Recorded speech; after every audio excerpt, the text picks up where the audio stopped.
অর্থনৈতিক কর্মকাণ্ডে ইসলামী নীতিমালা। অর্থনৈতিক কর্মকাণ্ড আমাদের জীবনের অবিচ্ছেদ্য একটা অংশ, অত্যন্ত জরুরি বিষয়। প্রত্যেক ব্যক্তি কোনো না কোনোভাবে অর্থনৈতিক কর্মকাণ্ডের সাথে জড়িত। আপনাকে খেতে হয়, পড়তে হয়, বাসস্থানের ব্যবস্থা করতে হয়, হয় নিজের বাড়ি অথবা ভাড়া বাড়ি। এগুলো হচ্ছে আসলে জরুরি বিষয়। অন্ন, বস্ত্র, বাসস্থান এবং তার সাথে হচ্ছে শিক্ষা, সব কিছুর জন্য খরচ করা লাগে, তাই না? তাহলে অর্থনৈতিক কর্মকাণ্ড মানেই হচ্ছে জীবনের অবিচ্ছেদ্য অনেকগুলো কাজ, যেটা আমরা কেউ ইগনোর করতে পারি না। ইসলাম যেহেতু মানবতার সামনে সবচেয়ে আধুনিক, সবচেয়ে শ্রেষ্ঠ এবং সবচেয়ে সুন্দর ব্যবস্থাপনা নিয়ে এসেছে, অতএব অর্থনৈতিক কর্মকাণ্ড সম্পর্কে ইসলাম কিন্তু চুপ থাকেনি। ইসলাম অত্যন্ত চমৎকার এবং মহান কিছু নীতিমালা আমাদেরকে দিয়েছে এবং মানুষের জীবনের সাথে সঙ্গতিপূর্ণ কিছু বিধান আমাদেরকে দিয়েছে, যাতে জীবন চালু রাখতে, জীবন চালাতে আমাদের কোনো সমস্যা না হয়। আবার ইসলামের এই বিধানগুলোর আলোকে যেন অর্থনৈতিক কর্মকাণ্ডটা স্বচ্ছ থাকে, পরিচ্ছন্ন থাকে, নীতিবোধের উপর প্রতিষ্ঠিত থাকে এবং যাতে মানুষের প্রকৃত কল্যাণ সাধিত হয়। ইসলাম মানব কল্যাণের জন্য এসেছে। ইসলামের সবচেয়ে বড় মাকাসিদ, লক্ষ্য হচ্ছে মানুষের সার্বিক এবং সার্বজনীন কল্যাণ প্রতিষ্ঠিত করা এবং মানবতার জন্য যা কিছু অকল্যাণকর, যা কিছু ক্ষতিকর, অমঙ্গলকর, সেটাকে প্রতিহত করা, সেটাকে স্টপ করা। এটা হচ্ছে ইসলামের প্রধানতম উদ্দেশ্য এবং লক্ষ্য। এবং ইসলামের যাবতীয় কর্মসূচি এই উদ্দেশ্য এবং লক্ষ্যকে ঘিরেই রচিত। ইসলামের যাবতীয় কর্মসূচি এই মহান উদ্দেশ্যকে ঘিরেই প্রণীত। মহান আল্লাহ সুবহানাহু ওয়া তাআলা যত আইন প্রণয়ন করেছেন, যত বিধান দিয়েছেন, যত নীতিমালা দিয়েছেন তার নবী মুহাম্মদ সাল্লাল্লাহু আলাইহি ওয়াসাল্লামের মাধ্যমে, সবটাই মানব কল্যাণের জন্যই তিনি দিয়েছেন। মানুষের দুনিয়ার কল্যাণ এবং মানুষের আখিরাতের কল্যাণের জন্য। যেহেতু অর্থনৈতিক কর্মকাণ্ড মানুষের জীবনের অত্যন্ত জরুরি পার্ট, জরুরি অংশ, অতএব এর সাথে রিলেটেড যে মহান নীতিমালা ইসলাম আমাদেরকে দিয়েছে সেটা জেনে নেওয়াটা খুবই জরুরি। আজকের মুসলিম সমাজ এগুলো জানা থেকে একটু দূরেই আছে, তাই না? আমাদের ব্যবসায়ীরা জাকাত কিভাবে দিত এটাও জানে না। ব্যবসার জাকাতের কথা বলছে। বিশাল বিশাল কর্পোরেট সংস্থার মালিক, তাকে যদি জিজ্ঞেস করেন ভাই জাকাতটা ঠিক মতো হচ্ছে কিনা, তখন সে কিন্তু হাক্কা বাক্কা খেয়ে যাবে। অধিকাংশ, শুধু অধিকাংশ নয়, প্রায় সবগুলো কোম্পানি লামসাম একটা অ্যামাউন্ট জাকাত দিচ্ছে। মালিকরা আমাকে অনেকে বলেছেন তারা একটা লামসাম অ্যামাউন্ট দিচ্ছেন, কিন্তু তার সব সেকশন খুবই দক্ষতার সাথে তিনি চালাচ্ছেন। তার অ্যাকাউন্ট সেকশন, তার অডিট সেকশন, তার ফিনান্স সেকশন, তার balance sheet, everything is okay, কিন্তু তার জাকাত সেকশন, এখানে গেলে ইন্না লিল্লাহ করতে হবে, তাই না? আল্লাহ আমাদেরকে রক্ষা করল। এরপরে যদি প্রশ্ন তোলা হয় নীতিবোধের কথা, তাহলে তো ডেঞ্জারাস অবস্থা। আপনারা বিভিন্ন প্রতিষ্ঠান চালান, এখানে যারা আছেন বিভিন্ন প্রতিষ্ঠানে কাজও করেন। আসলে এই ব্যবসায়িক প্রতিষ্ঠানগুলোর কি অবস্থা সেটা আসলে মুসলিম হিসাবে যদি চিন্তা করেন তাহলে কাঁদতে হবে। নীতিবোধের কোনো বালাই নেই। আর যদি হালাল হারামের ইস্যু আসে তাহলে হাদ্দেথ ওয়ালা হারাজ, হাদ্দেথ ওয়ালা হারাজ, আপনি কথা বলতেই থাকবেন কিন্তু কোনো কুল কিনারা পাবেন না। কোথায় হালাল আর কোথায় হারাম তার কোনো কুল কিনারা পাবেন না। আর এরকম অবস্থায় আসলে হারামের জয়ী হয়, হালালটা সেখানে খুবই নগণ্য সংখ্যা। এই হচ্ছে আমাদের মুসলিম সমাজে অধিকাংশ মানুষের অর্থনৈতিক কর্মকাণ্ড। এটা যদি জরুরি বিষয় হয়ে থাকে তাহলে এই সম্পর্কিত ইসলামী বিধান জানাটা জরুরি হবে না? আমি আপনাদেরকে ধন্যবাদ জানাই যে বিষয় জানার প্রয়োজনীয়তা আপনারা উপলব্ধি করেছেন।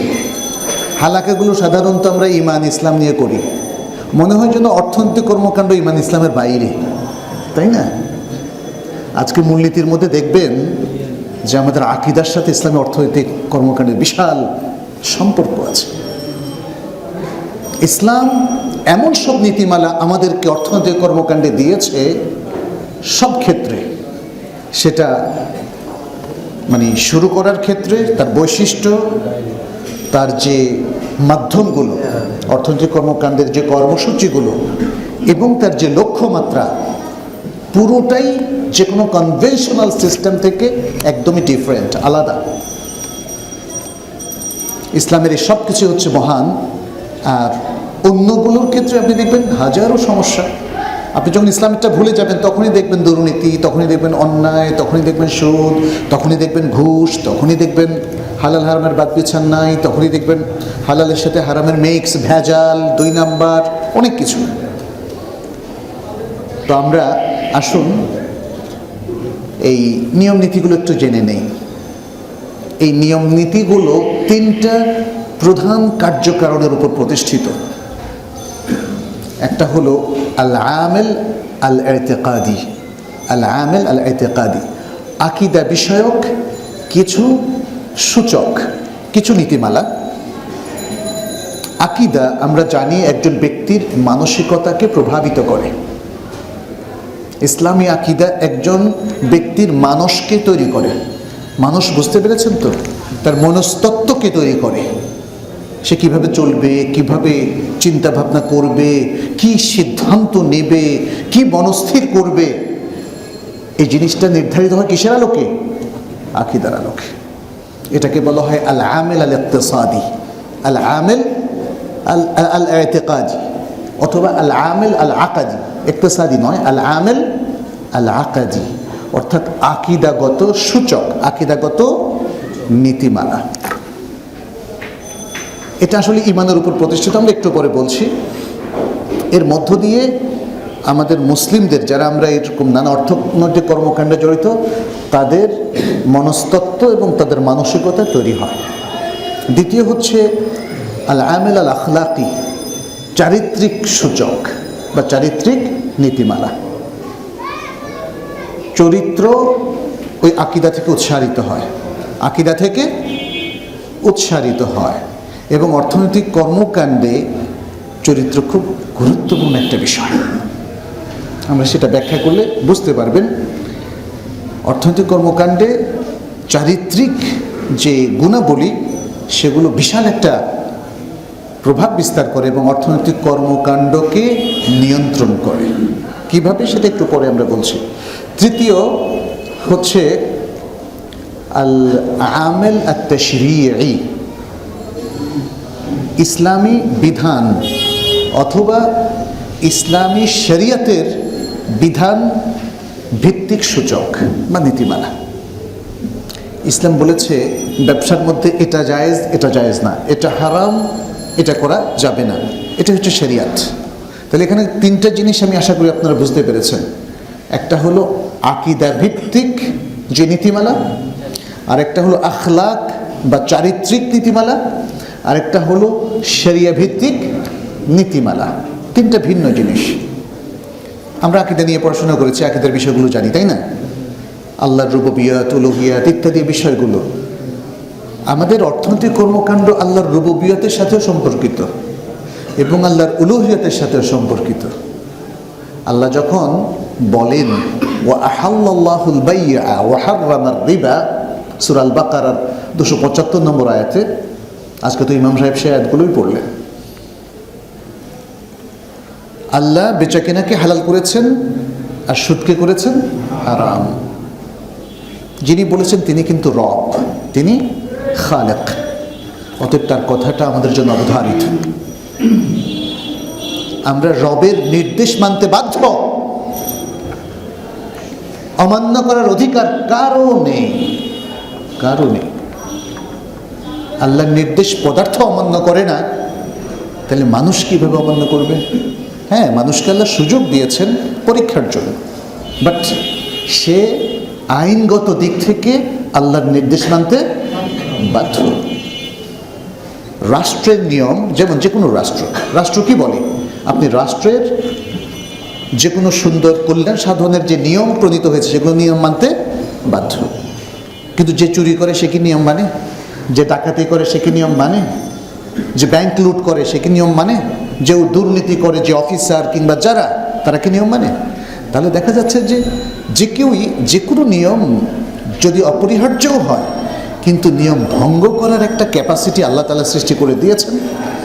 কিন্তু আইনগতভাবে আসলে সকল ভালো কিছু করাটা তার জন্য অপরিহার্য, অন্যায় এবং ক্ষতিকর জিনিস থেকে বেঁচে থাকাটা তার উপরে ফরজ। কিন্তু তারপরেও সে ক্ষতি করতে পারে, কিছু শাস্তি সে দুনিয়াতে পাবে আর কিছু শাস্তি সে আখিরাতে পাবে।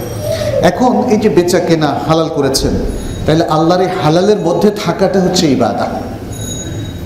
তাহলে যে আল্লাহকে যে আমরা ইলাহ হিসাবে স্বীকৃতি দিলাম, এই হালাল বেচা কেনার মধ্যে নিজেকে সীমাবদ্ধ রাখার মাধ্যমে আল্লাহর কি করলাম? ইবাদত করলাম। এটা হলো উলুহিয়াতের অর্থ। তাহলে আমরা রুবুবিয়ত উলুহিয়াতকেও দেখতে পাচ্ছি অর্থনৈতিক কর্মকাণ্ডের সাথে জড়িত। আল কোরআনের মধ্যে আল্লাহ তাআলা কত ব্যবসায়িক অনেক কিছু নির্দেশনা দিয়েছেন না? এটা যখন আমরা আরও ব্যাপকভাবে পড়ব সেটা আমাদের সামনে স্পষ্ট হবে। সুতরাং আকীদার বিষয়টা যেমন আছে, আখলাকের বিষয়টা তেমন আছে, এবং শরিয়ার সুস্পষ্ট বিধানগত নির্দেশনাও তেমনি আছে। প্রথম যে